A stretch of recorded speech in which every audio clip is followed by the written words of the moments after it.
Welcome back to more Disco Elysium. It's finally time to go inside this church. Let's see what's in here.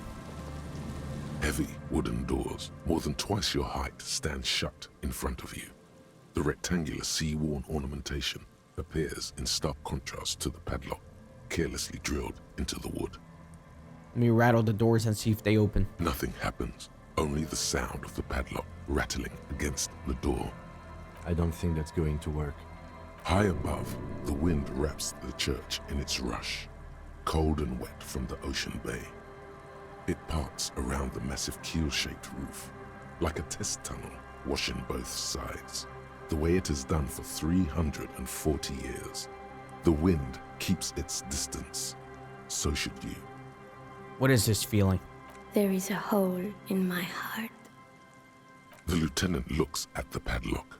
He didn't hear you asking. You were quiet enough. Let me inspect the carpentry. The carving on the door is block-like and angular, like the church itself. Two large beams shoot downwards, sinking into the wood before they reach the threshold. And let me run my hand over a beam. The surface is smooth from the wind, but moist to the touch. And take a closer look at the padlock. This cheap-looking padlock is sturdily built. It shackles together a hasp and a staple screwed into the wooden door. The lock is adorned with a yellow sticker. It'll be easier to break the staple than the lock. Also, that sticker is interesting, somehow. I'm gonna take the sticker. You see a yellow circle with two X's and a big curve below them that looks like a mouth. You're pretty sure you haven't seen it before, but what the symbol depicts is clear enough. A smiling dead guy. The curve makes it smile, and the X's make it dead. There is something blindingly modern about this symbol. Its modernness puts to shame everything you've seen before.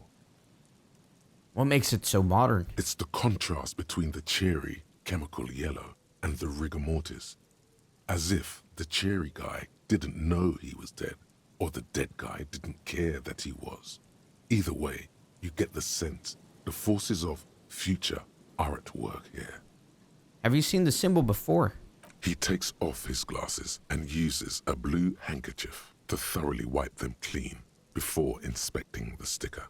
Then he looks up, pauses, and replies. No. What does it look like to you? Looks like a dead man smiling. Suggests junior delinquency. What is suggestive of junior delinquency here? I haven't seen that sticker before, and I'm not a youth.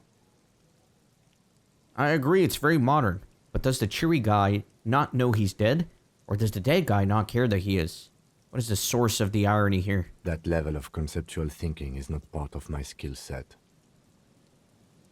So I got interfacing 83. I already have all my interfacing stuff on, I know. From the end of the last episode, I had checked, so I could try that. But let me inspect the staple first. The padlock passes through a staple that's been hastily attached to the wood. Closer inspection reveals that one of the screws is not a screw at all, but a nail. The work has been done recently and is unprofessional, to say the least.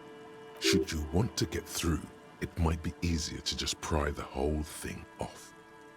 This is where my Mr. Pry bar comes in handy. Maybe we should circle the building first and look for another way. The building has seen enough mistreatment. There is a touch of guilt in his voice. Should we start with that kick drum coming from the ice? I heard a sound before. Yes, the pulsing bass. A sure sign of junior delinquency, somewhere east of here. There's something on the sea ice there.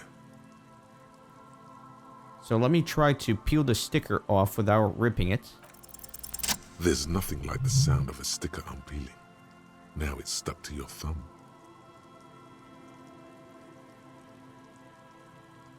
Let me see where I want to put it. Put the sticker in your ledger after the last entry, where it belongs. Looks like today was a gold star day.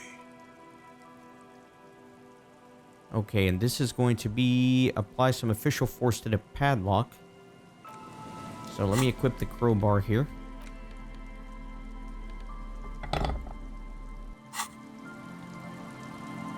Heavy wooden doors, more than twice your height, stand shut in front of you. The rectangular sea-worn ornamentation appears in stark contrast to the padlock, carelessly drilled into the wood. And actually, I forgot, I have a bunch of physical instrument clothes. So let me put those on as well. Let me take a look here.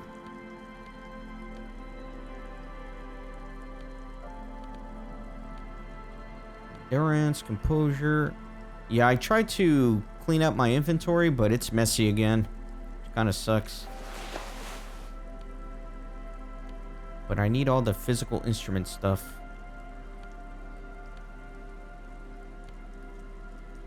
Okay, so that one.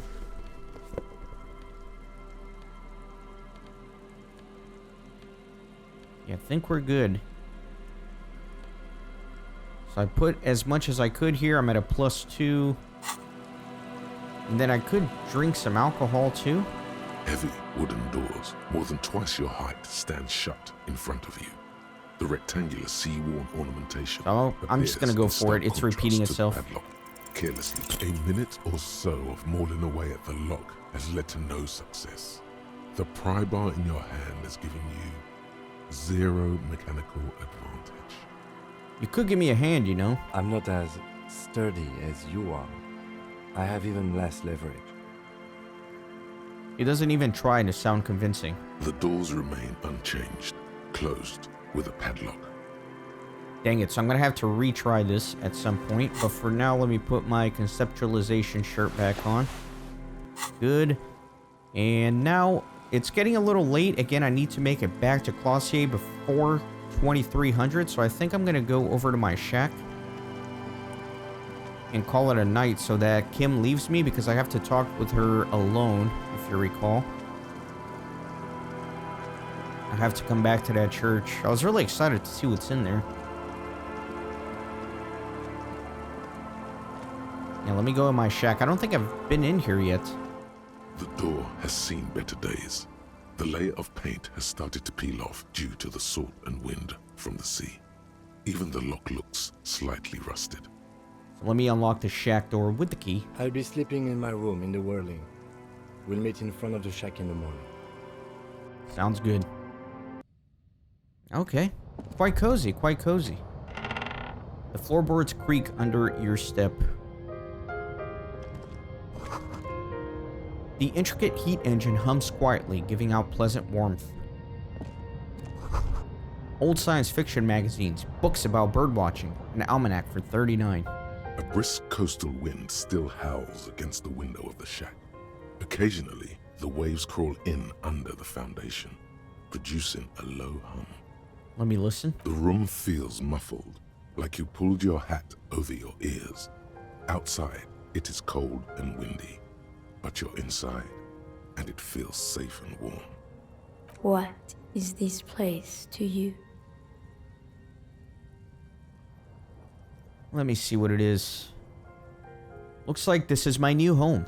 Wonder where the old one went. Westward, across the canal, towers the whirling in rags. Door number 1 on the second floor is locked. Behind it lies a trashed room. 1 floor below, behind a counter, stands an irritable man.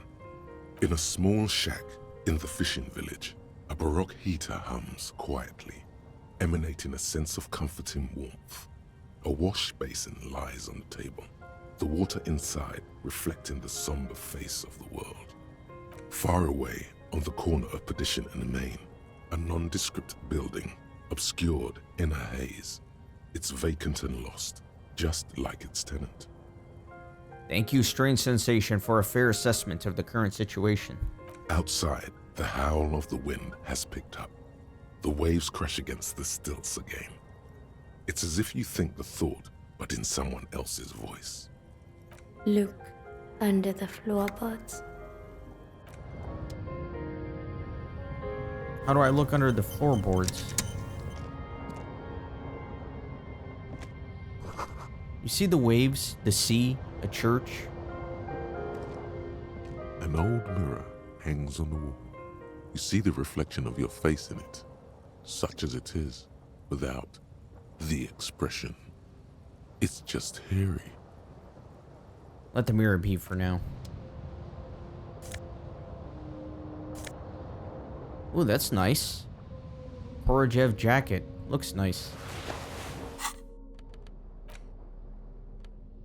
This swanky checker jacket flatters your form in a way that makes you feel the fun. Kind of serious.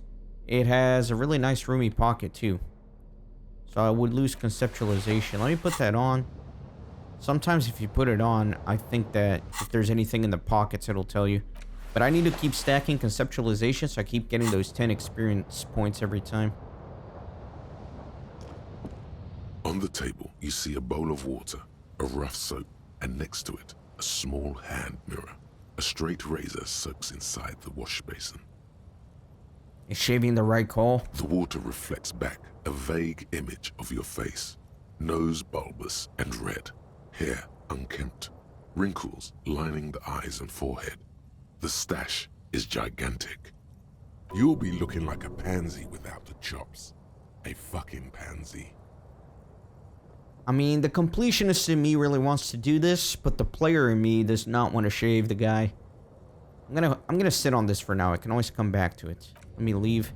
No, I do think that I was trying to forge the signatures. Yeah, on this thing, and it said that there were people watching me, so maybe in here I can do it. You take the legal documents out of the envelope. A 12 to 40 month construction period and the zoning plan in the addendum. It's a red check. I'm already maxed out on interfacing items. I'm gonna go for it and try. With a confident flourish, you complete your forgery. What do you see on the signature line? 2 names, Isabel Sadie and Lillian Carter. Indeed, they look distinctly different and very convincing. These might as well be their actual signatures. But they're not, and the document will be nullified if they dispute it. That means Everard will have to start over. All you need to do now is mail the signatures to Everard's accountant in La Delta.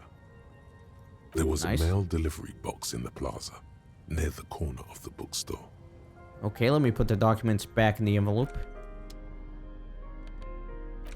A white envelope with the stamp attached to the upper right corner, handed to you by Everard Clare. Inside are some legal documents bearing the signatures, Isabel Sadie and Lillian Carter.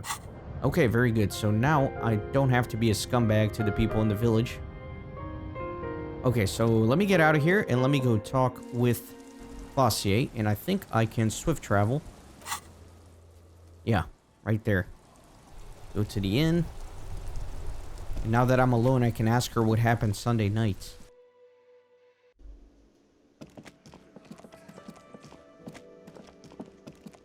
Oh, there's the cryptozoologist. But I don't have time to talk to him. Who's this guy? I don't have time to talk to these people, unfortunately. I have to go upstairs because she said she leaves at 11 p.m.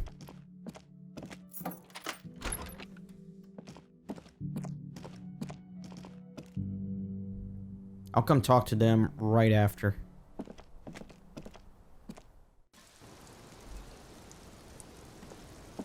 It's always good to see you. She cracks a weary smile, leaning back against the railing. Something in her demeanor has changed. She's tired, consigned to her fate, to being here with you and what's to come. Now that Kim isn't here, let's talk about Sunday night. Ah, yes. The night before I saw you in the hallway and reminded you're a police officer. She pours herself some more coffee. This lady has literally been smoking and drinking coffee all day long. All day. The date of your re-entry into the fossil record. Yes, before I emerged like Paleolithic megafauna. Wow.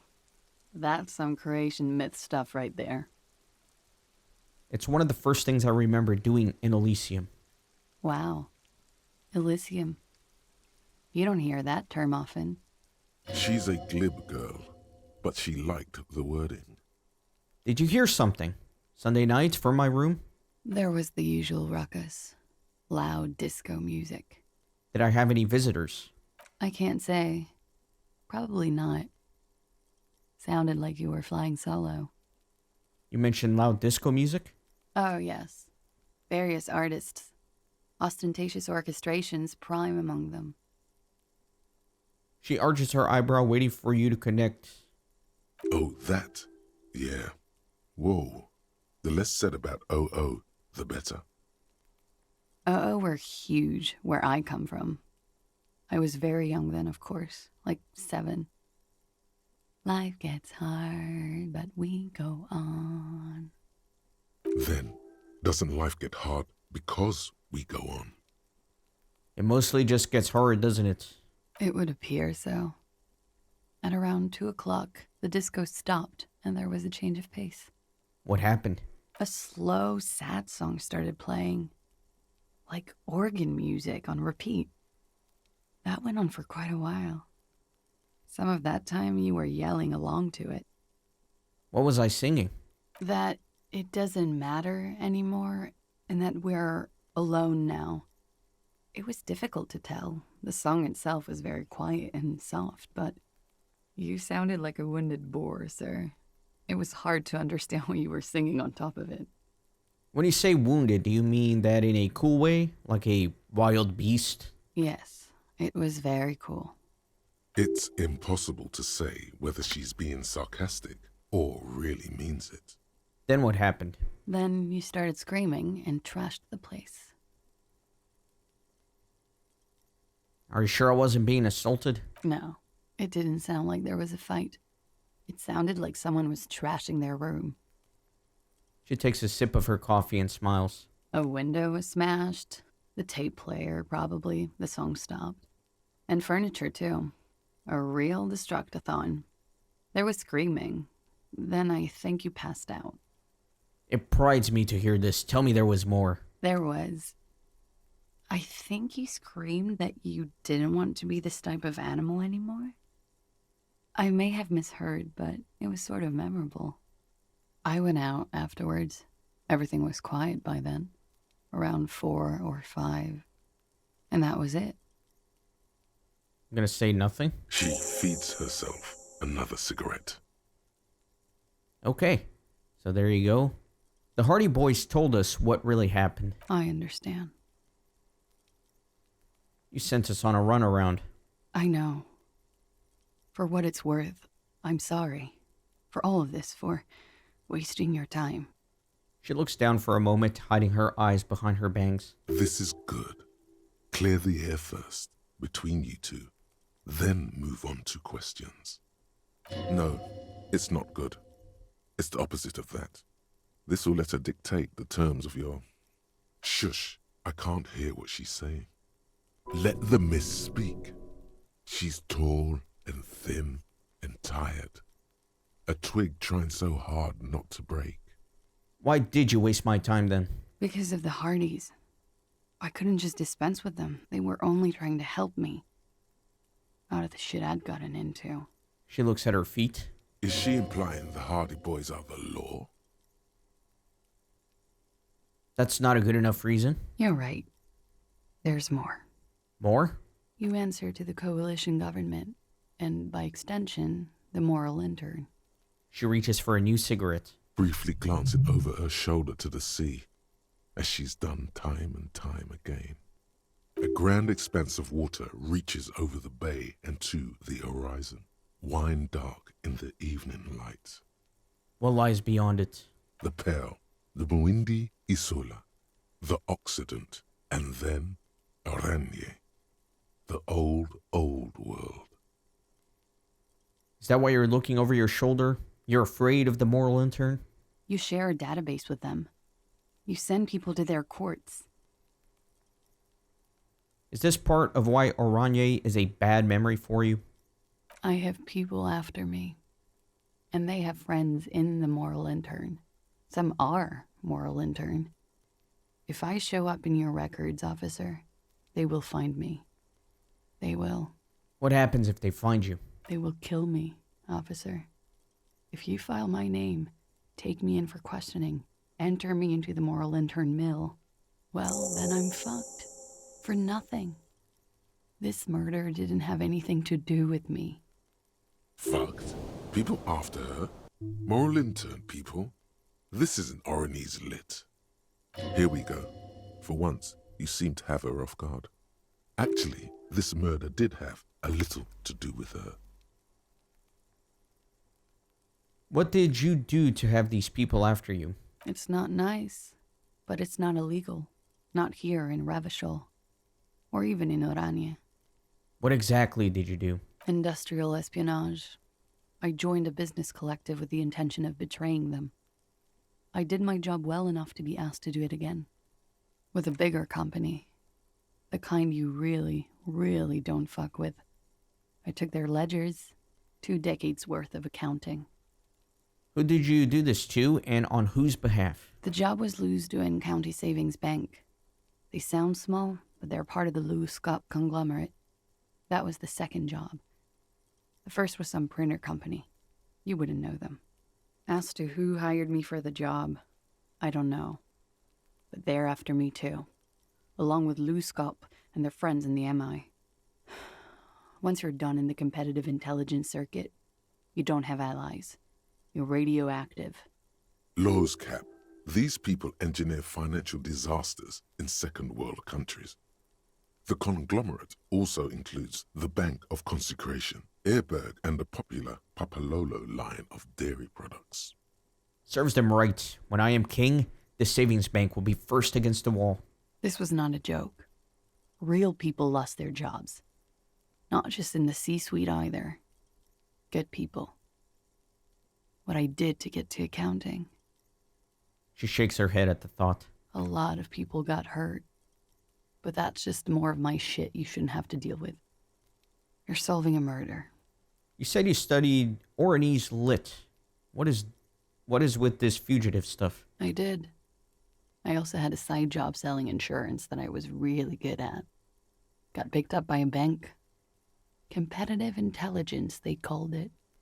After that, I sort of, transitioned out of the whole culture scene. What happened here the night he died? We were there. Together. In bed, I mean. She points to the window. The silhouette of the bed is visible. Tell me exactly what happened. Okay. He was in a kneeling position. He had just entered me. I was on my back, looking at him. I heard the window behind me shatter, and I turned to look. There was a hole in the glass. I turned back to him. His eyes were looking through me, and his mouth was open, dumb. I could see. A great pain moves through her, a dark and indefinite wave. She continues in spite of it. I knew he was dead, before he fell down on top of me. Then what happened? He was heavy. I pushed him off and he fell to the floor. There. He only had his boots on. I bit the pillow, not to scream, then ran downstairs. There's a long pause. She just stands there, her arms at her sides. I waited for the second shot to come. For me.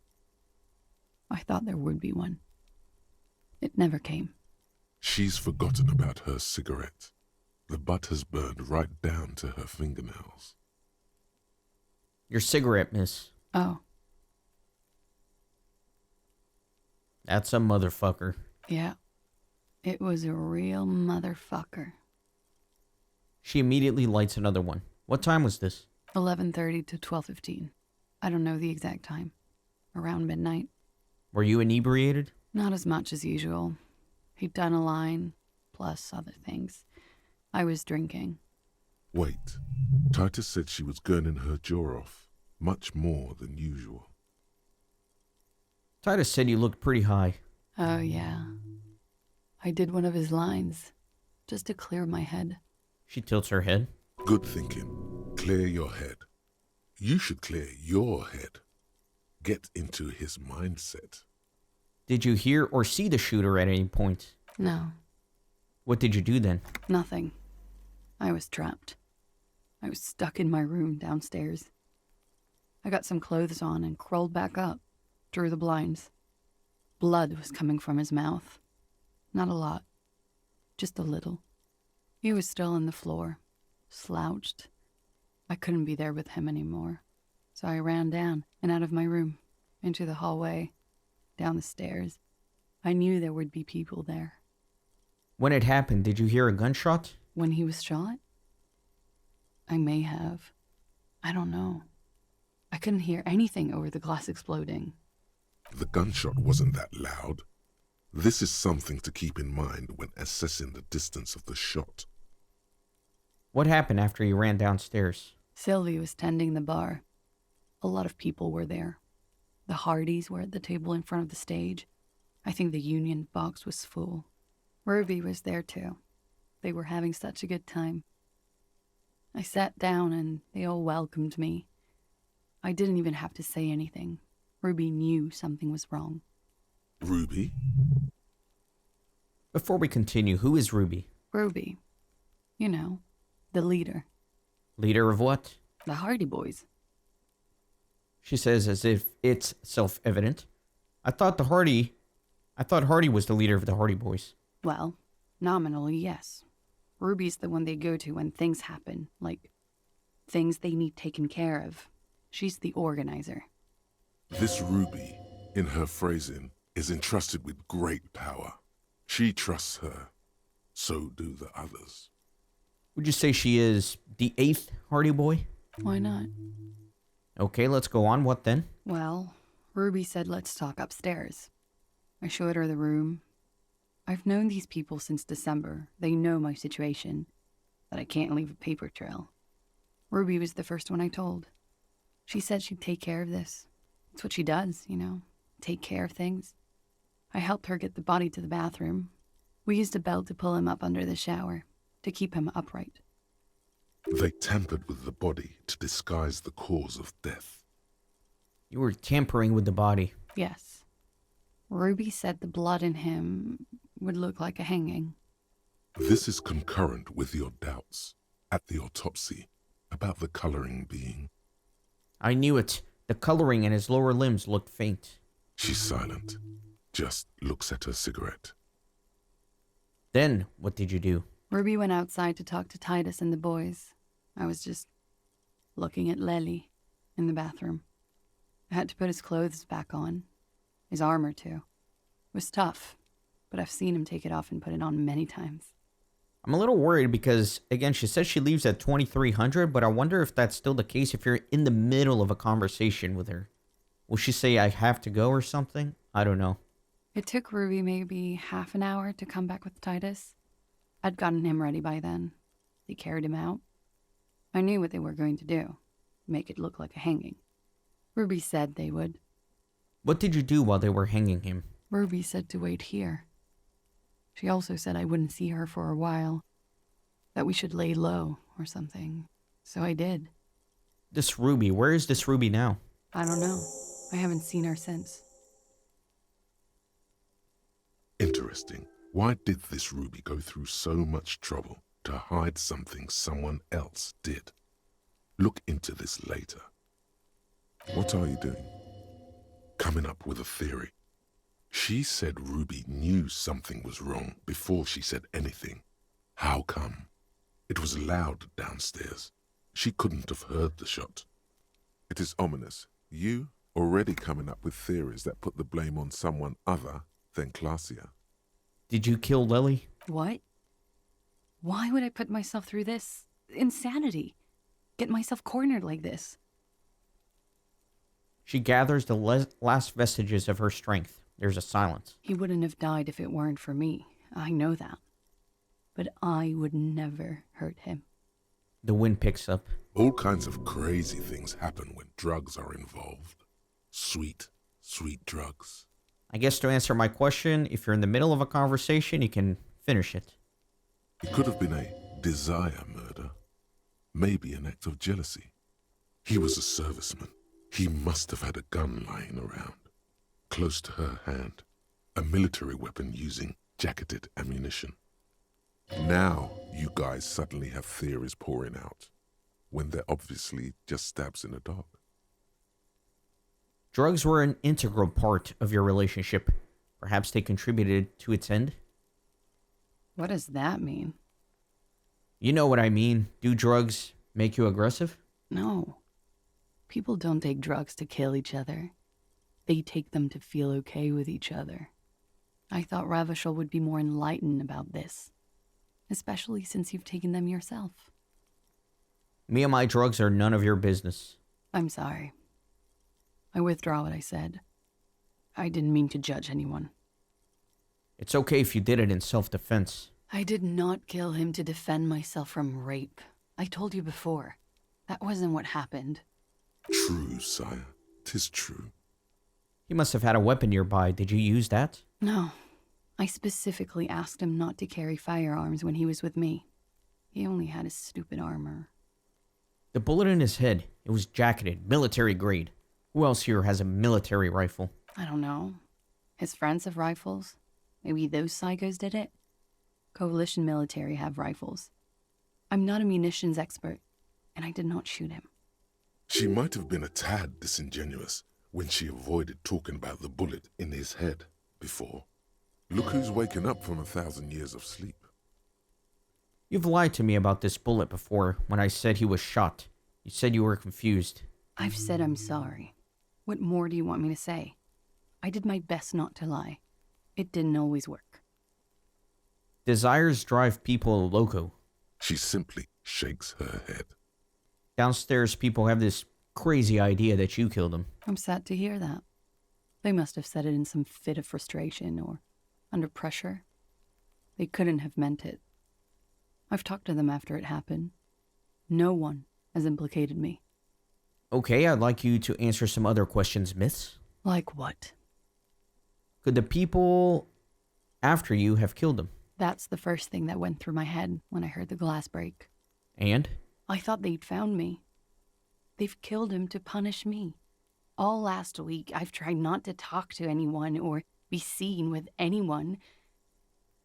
She looks at her cigarette. So they wouldn't be hurt. I've come to understand, however, this is paranoia. What happened didn't have anything to do with me. But maybe it did. I just don't know. I don't know anything. She shakes her head. If there's one thing I know, it's that you'll get nothing from Luskop. They don't fuck things like this up. Why did you call the cops if you're in hiding? Because I'm an idiot. The answer comes fast. Which is an indicator of truth. Idiot. She's nothing of the sort. So you would have me believe, but you're not. You have to understand, the people around here, no one was making the call, and he kept rotting. And then they picked his clothes off, and that little fucker threw stones at him. He kept throwing stones at him for 3 days. I could hear the thud, thud. So I called you. I hope with all my heart it's not the last thing I do in Ravishal. She shakes her head. She definitely called the cops. That was task complete. It could not have been a lie. That is impossible. Oh God, that was a lie too. Who made the call then? She did, of course. Don't be paranoid, man. It's unbecoming of a police officer. And it makes you sweat. When was the window changed? Last week. Angus and Titus's brother, I think he's called Tibbs, took care of it. She takes a drag. You should have another look at that window after this. Reconstruct the scene. It's right there. In her bedroom inside? Yes, you see the glass sparkling out of the corner of your eye. I think we're done here. For now. She nods, silently. She doesn't even smoke. Just picks up the cold coffee and holds it in her hands. You're not done. She's a flight risk, and she lied to you. Wake up, man. All right. In God's name, wake up. This is 92%. Let's go. Who? What? Dear God, you've been lied to.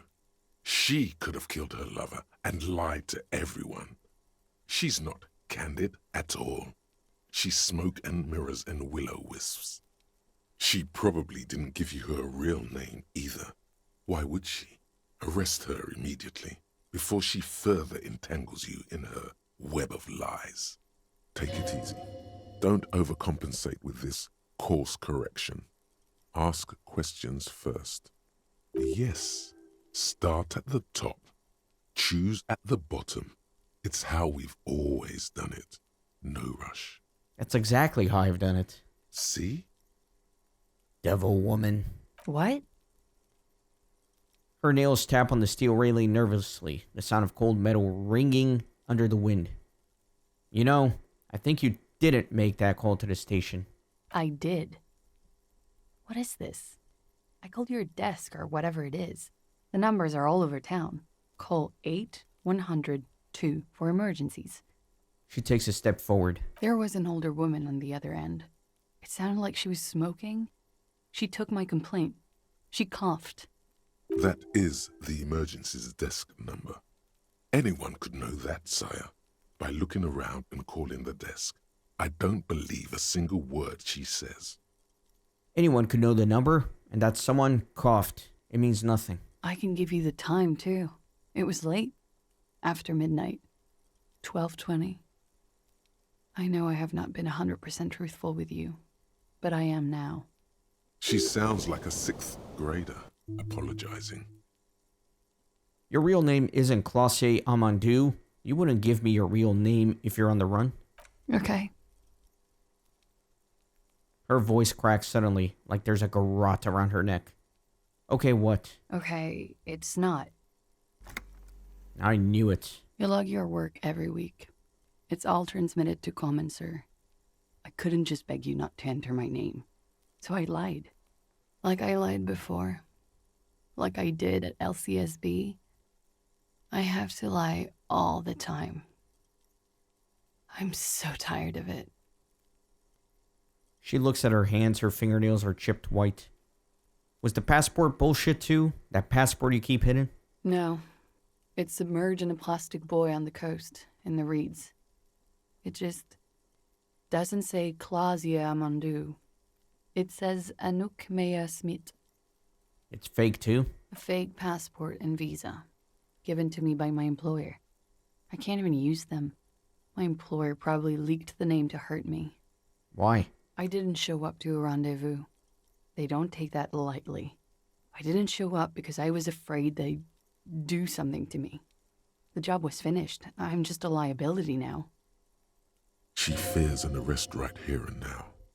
This has been an awful turn of events for her. Where's the buoy? West of the boardwalk, in the reeds. On the coast there. I put it there when I first arrived. Haven't been there since. I'm not sure I could even find it now. She points toward a clump of ruins on the western horizon. It's useless. The wind rises, so do the hairs on your back. Somewhere west, small bubbles rise from a plastic ball floating in the water. Rusty, the color of oversteeped tea. What's happening?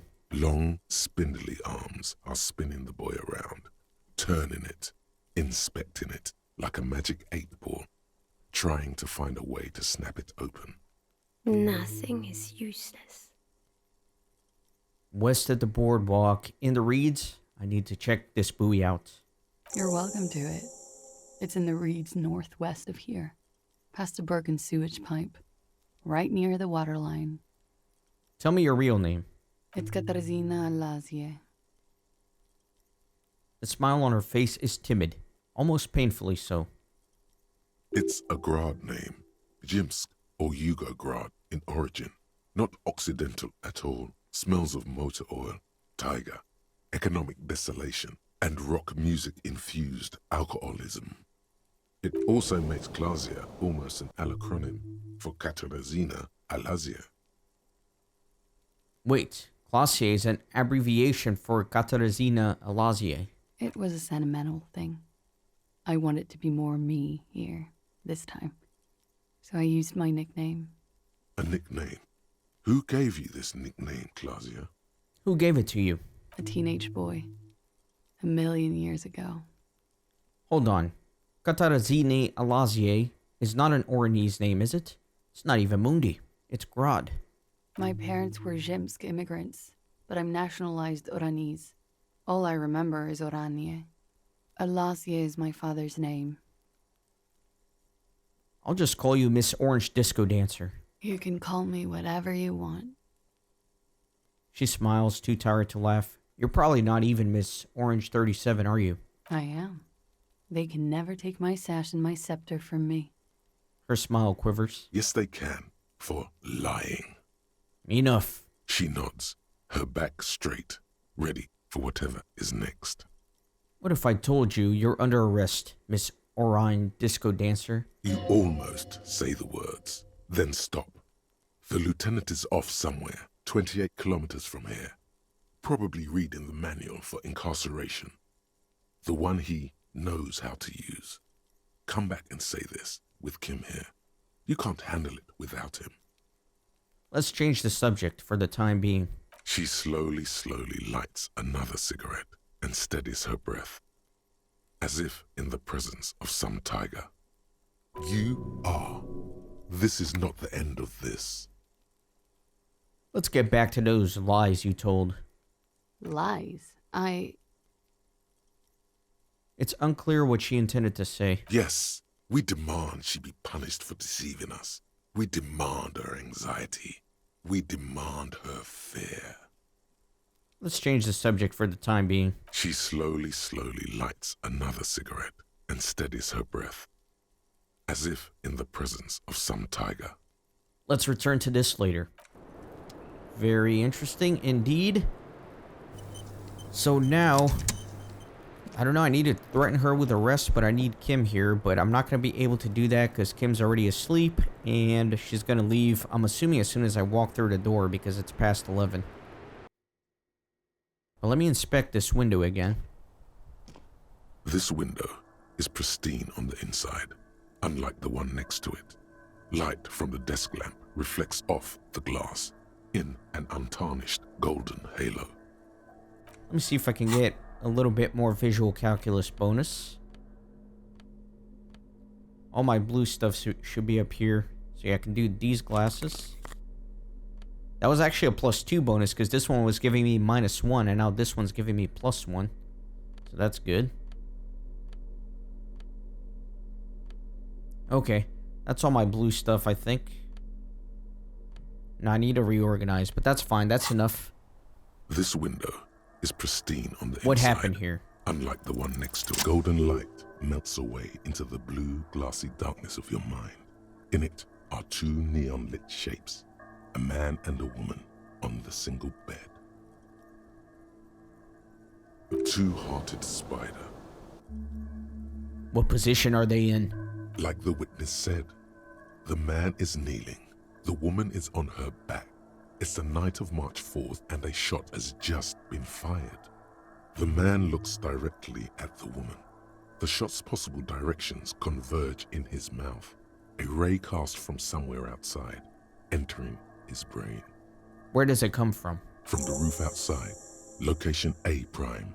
The glass fractures around the bullet hole. Shards face inwards like a corona behind the woman's back. Let me inspect the ghostly figures. The man does not know the bullet has entered his brain. He never will. Death comes faster than the realization. Let me have a look at point A, the roof. The ray cast from the man's mouth unravels into a fan of possible directions, all on the roof at first. The shot could have come from any of them. This is composite location A prime, most likely of the origin points.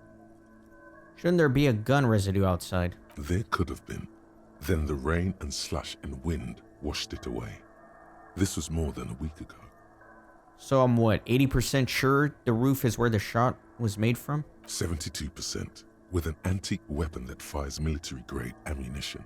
A Belmagrave rifle, for example. This is a good short distance, but not too short. The perpetrator aimed with their back against the railing, or possibly kneeling for precision. This would explain why it only took them one shot. The lights were on in here. Outside it was dark. It was like shooting fish in an aquarium, a well-lit aquarium. The victim opened his mouth to let the bullet in. Neither of them would have seen anything outside, in the darkness, too busy with their own bodies. Could the shot have come from inside the room? A closer point? Point X would contradict the woman's testimony. rendering the entire proposition void. These figures would be wiped out, Detective. Are there any arguments against A prime, the roof? None that you've found thus far, but that doesn't mean there aren't any. Could there have been another point of origin, further away? That's a 28%, yes. In this model, the shot could have come from a greater distance. Nothing excludes the possibility. Should we extrapolate to include every possible point of origin in Martinez? Yes, extrapolate the radius to include all of Martinez. According to your map of the district, this shot could have come from a wide angle of locations, starting with the northern edge of the abandoned boardwalk, ending with an islet in the bay.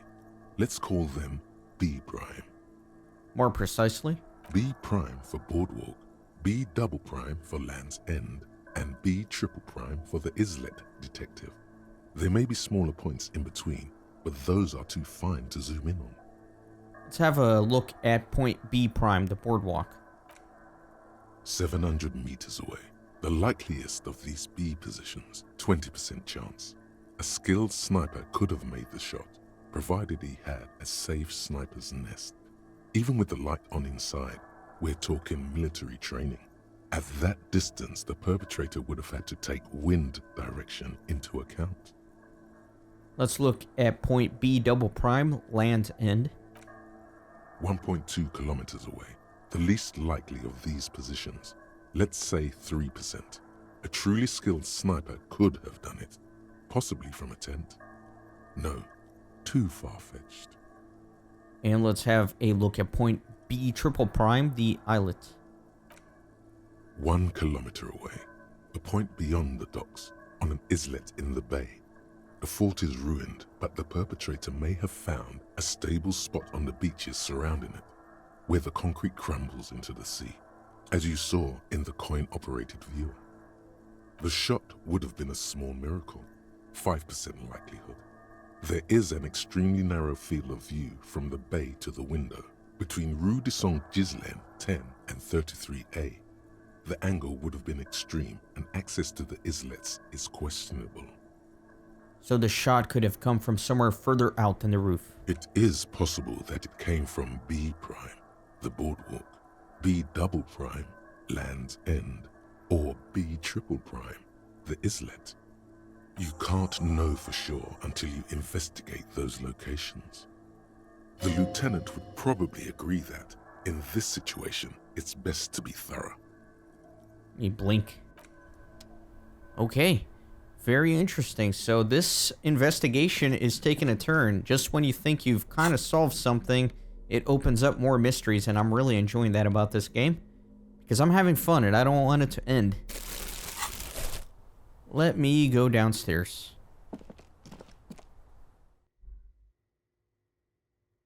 Could I get the lieutenant back by knocking on his door? The lieutenant's door is closed. No, I cannot. So let me go downstairs. Let me talk to some other people before I let my detective call it for the night. Ah, they left. I was looking for the cryptozoologist here, but I think they went to bed as well. Okay, that's unfortunate. I kind of want to wait for the lieutenant to investigate everything. So I think that I am going to call it a night here. Let me travel to the docks. Yeah, I want Kitsuragi with me for me to continue the investigation. It's getting cold, this late in the night. Time to call it a day. Enter the shack. Alright, let's go. The bed is comforting, if a bit run down. Still, you've earned a rest. Go to sleep. The bed underneath you is soft, if lumpy. Waves wash the sand underneath the hut, then grow distant to your ear. In the quiet hum of the organic heater, you fall asleep. Like a deftly cast fishing net, sleep pulls you out of the world and into its dark shore. The rough mesh chafes, tightening around you. It digs into your brain. Yeah, just let me sleep. How have things been going for you out there? Helped anyone lately? Saved anyone lately? Murdered anyone lately? This bastard isn't even listening to you. Because you know you are a murderer. A disco music listening psycho killer who offs poor people and then forgets about it. I don't care, that doesn't scare me. Hear that? You are naive to think he's afraid of his bloodied hands. Soul brother. Oh no. I see inside his amygdala and his hippocampus. The thing he's really scared of is much, much worse than that. Why are you doing this? I just want to sleep. I can almost see the dark. We're trying to help you.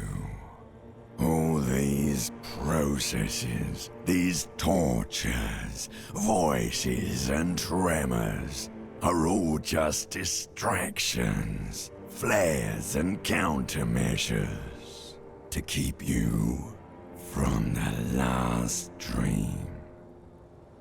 The worst of them all. The last dream? The last dream will be total annihilation. Cinders peeling off the fuselage. We won't be there to help you anymore, Harry. We will be dormant. You will be naked and alone. And the air will smell of apricots. Of hell. An ancient sadness, brother. 10,000 years later, in front of the video rental, there is a warm breath on your face again. Everything is okay again. Everything is so okay. I can't wait. I can't wait. Your eyelids flutter open for a moment. When you close them again, you sense the light of the room around you. You're back. In 2 seconds, the alarm will ring. The last thought in your head before waking is, you need to go to the church.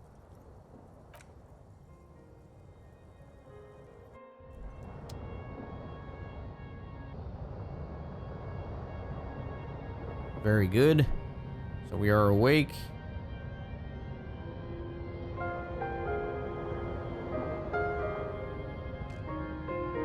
Okay.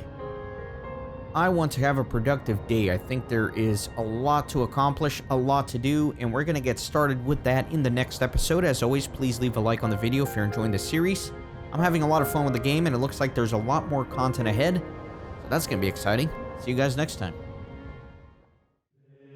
Thanks for stopping by the Renaissance Gaming Monastery. I hope you join our community on Discord and Twitter. These videos are produced with a lot of hard work and love. If you think they're worth $1, I'd be grateful for your contribution. You can send a thanks donation or become a member on YouTube. You can also support through PayPal, Patreon, or even with cryptocurrency. All links are in the description. See you on the next video.